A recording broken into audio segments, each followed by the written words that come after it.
Good morning, Internet fans. Ryan Perry, Simple Biz Support. Today is Thursday, July 30th. Therefore, it is Internet Marketing Thursday. And I have Virginie Dorn back from vacation. Good morning, Virginie. Hello, Ryan. How are you doing today? I'm doing good. I hope you had a great vacation. It was fantastic. I mean, I could get used to it. I could be on vacation all the time, I think. Couldn't So, we? I think they call that retirement. yes, I'm ready for it sometimes. But no, it was fabulous. I went to South Lake Tahoe, which is beautiful and only a few hours from our location, as you know. Lovely. Very good.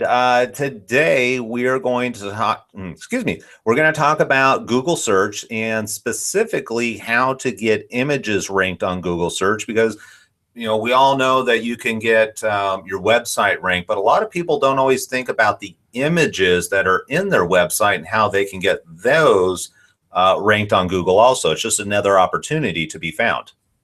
Yes, the Google Image Library, also known as Google Image Search, is a great way to increase traffic on your website.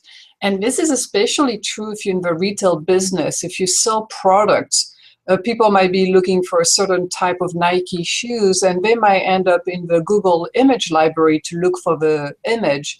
Now, those images you see in that Google Image Search, they actually all come with a link back to the website where the image comes from. So this is how you increase traffic to your website, not just the regular textual searches, but also the image searches. Now, to be indexed in Google, you have to do the work on your website. It's not something you can submit to Google and say, hey, please index all my images. They want you to do a bit of homework, but it's not that complicated, and the optimization value can be great for your website traffic. Okay. Now, when you say homework, I think the most common issue that people have is that when they upload images, especially if they get photography from somewhere else, typically it's in a file name like 001 and then dot whatever the extension is. And 001 by itself really doesn't clearly express what that image is about. And unfortunately, Google doesn't have the capabilities of being able to decipher what that image is. Very true. So that's one of the first steps when Google expects you to do as terms of homework for your images is naming your images appropriately to what they represent. Again, just Google, it might be made of thousands of employees, but nobody's looking at your website. It's actually an automated software program, which we call search engine bot. It doesn't have an understanding of a landscape or a pair of shoes or someone's face. It just sees image names and code. So naming an image a cool blue hat instead of 001 gives an indication to Google, oh, maybe it's about a blue hat and maybe it's cool. So that's that's the bare minimum you need to do is name your image properly before you upload them onto your website. Now, if we can continue, then the next step will be to use the alt tag. Again, we've talked about those. Those are the alternative tags. Truly to your visitor, the invisible tag is almost like an alternative name or title to your image. But every content management system out there will allow you to change that alt tag. Most people leave it blank, but if you do that, Google is like, well, maybe it is not a cool blue hat. But if the title could be, this is the coolest blue hat in the world, which again support the image name. Now Google has, again, more details about what the meaning of the image is. So those are your alt tag. If I may continue, the third thing would be the title tag. A lot of people know them as mouse over tag, is when you go to a website, you mouse over with your mouse on the image, and it gives you a little bit of a title. So that, again, is something Google pays very much attention to. And what you want to do between the image name, the alt tag, and the title tag is to have them very similar, but not quite identical. So just don't copy and paste the image name in the alt tag and the title tag. That's kind of repetitive. That's called keyword stuffing. What you want is a slight variation of the image name in the alt tag, and then a slight variation of the title tag, of the alt tag in the title tag. Right. Now that to me, that sounds like a lot of work, which is what it is, especially if you, like you said, if you're selling products, you may have 100 SKUs or 1,000 SKUs or 10,000 SKUs. But the reality is, how do you separate yourself from your competitors? If everybody's doing the same lazy thing, uploading file 001, 002, and then that's it, they're not adding any information. It may seem like a lot of work, but the reality is, I don't know what the number is, but I always default kind of like to the 2%. There's 2% of the population typically doesn't do things not very positively. They're typically not good people. When it comes to business, typically it's the 2% that actually go above and beyond and take the extra step and extra measure. And those are the people that are rewarded. Indeed. Just do the homework. That's one of my favorite things to say. It's not brain surgery to optimize your images. You just have to do the homework. In some situation, based on the type of website you are, you might be able, for instance, if you have a shopping cart, to automate the creation of a name and automate the creation of the alt and title tag. So that's something you can talk to your webmaster. So if you enter a new product called red shoes, it might be a way to automatically create a variation for the alt and a variation for the title tag. So talk to your webmaster about it. So those are the first three things Google expects you to do. Now, doing some research over the years, Google has indicated that in addition to those three steps, it expects to see some textual context surrounding the image. So perhaps some text before, next to it, or after, then talks about the same subject matter as the image. It's all about the context, and if it makes sense to Google, if you're talking again about a blue cool hat or cool blue hat, then you have more chances to have this blue hat indexed in the library. All right, that makes sense. The other thing I want to touch on with the alt tag, and I forget if it's I believe it's the alt tag. I forget if it's the alt or the title tag, though, is for people who are blind, and my stepmother is one of those people. She specifically uses a program called JAWS, and the program actually pulls that code out and will tell her what the picture is about. Yes, this is how you make your website ADA compliant. So visually impaired people can actually read what the image is about. Typically, it's the alt tag they read, but some software do both or just do the title tag. So in mine as well do both, so Right. that way you're ADA compliant, which gives you also bonus points with Google, and it also gives you bonus points for the indexation of those images.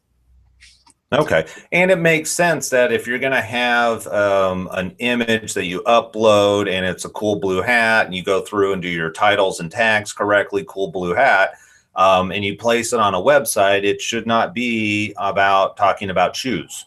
So, keep your categories the same. If we're talking about hats, like Virginie was saying, they want to see some extra text because Google loves text. Surrounding. So the last thing you want to do is say, we've got a hat for sale, buy it. It needs to have a description that matches what the actual hat is. Yes, very true. Now there's one more thing you can think about is the resolution of your images. Higher end resolution tends to have better indexation. And it's also in the user end point of view. So when they do an image search, oftentimes they will go to the search criteria and go for higher resolution. They don't want to see something blurry and pixelated. So higher the resolution, the better chances to be indexed. And if you have a high resolution image, it's most likely to be indexed in many resolution levels. If you have a very low resolution image, it's only going to be indexed in the low resolution category search. That makes sense. Okay. Now let me ask you, because this sounds a little complicated in the sense that typically images that you upload for web only need to be at 72 DPI. Some people go to 96. Are you talking about that? Or are we talking about the actual file size, that it's a 40 by 40 image versus a 600 by 600 pixel image? I think it's the last one, it's Okay. all related. So if you have a 2500 pixel image by 500 high, typically that file size will be higher. Now, I know what happens with WordPress sometimes, actually oftentimes, each image has different level. So you can upload a very high resolution image and it will have different variation of it. So WordPress will actually downsize it at a certain level. So that same image can be seen by Google at different resolution levels and Right. indexed accordingly. Yeah, I think the only caveat to that would be you want to be careful. You don't want to go crazy and just take a, if you take a picture with a modern day camera, it's probably going to be saved at 300 DPI, and it could be 25,000 by 25,000 pixels, which is going to be this huge file. That's going to create other issues for you, such as bandwidth, uploading, could affect ranking, those type of things. So don't maximize and just send a raw image in there. It does need to be reduced, and it needs to be relevant to the size of the space that it is going to take up. Yes, you have to be true to your website. Make sure the image size is what you want it to be on your website. Don't worry so much about Google when it comes to that. Just make sure you don't have images when you want to be indexed and have too low of a resolution, because then nobody's going to be interested in looking at those. But again, I'm sorry. The other thing I was going to say is that if you're selling a product, the last thing you want to do is have to be all, what exactly is that? I love on Amazon where you can mouse over and it automatically magnifies it, so you can kind of look at the details. yes, this is a great way to do it. Those kind of a slider typically have a thumbnail that is lower resolution, easier to download. They have the bigger one, and they have some JavaScript to do the magnifying. Yeah, images are huge. People are very visual. That's why the image library with Google and Yahoo and Bing has become more popular over the years. Just like YouTube and the videos, people love to see something. They don't like to read anymore. All right. So don't forget about the image library as part of your SEO effort to increase the traffic on your website. All right, perfect. Well, tell you what, we're just about out of time. So could you recap I think it was 4 different things that you talked about as far as homework? Yes, so number 1, make sure you name your image properly according to what the image represents. Number 2, make sure you make use of the alternative tag, also known as alt tag. Number 3, use the title tag, which is that mouse over text that applies when you mouse over an image. Number 4, you want to put some textual content either before or after the image that is in context with what the image represents. And number 5 is make the image good enough of a resolution that it's Googlebot is interested in displaying it in its library. All right, great. So those are 5 steps that you can go through to make sure that you're optimizing your images for your website to increase the chances of them being found in a Google search. Unless you have any last minute comments, Virginie, I think we're going to call this one good. Yes, it's all good. All right, wonderful. That's why I love working with you. It's like everything's just all good. All right, everybody, that's it for this week's episode of Internet Marketing Thursday. Looking forward to another great discussion with Virginie and sharing some excellent information with you all. Hope you have a great week, and we'll see you next time. Take care.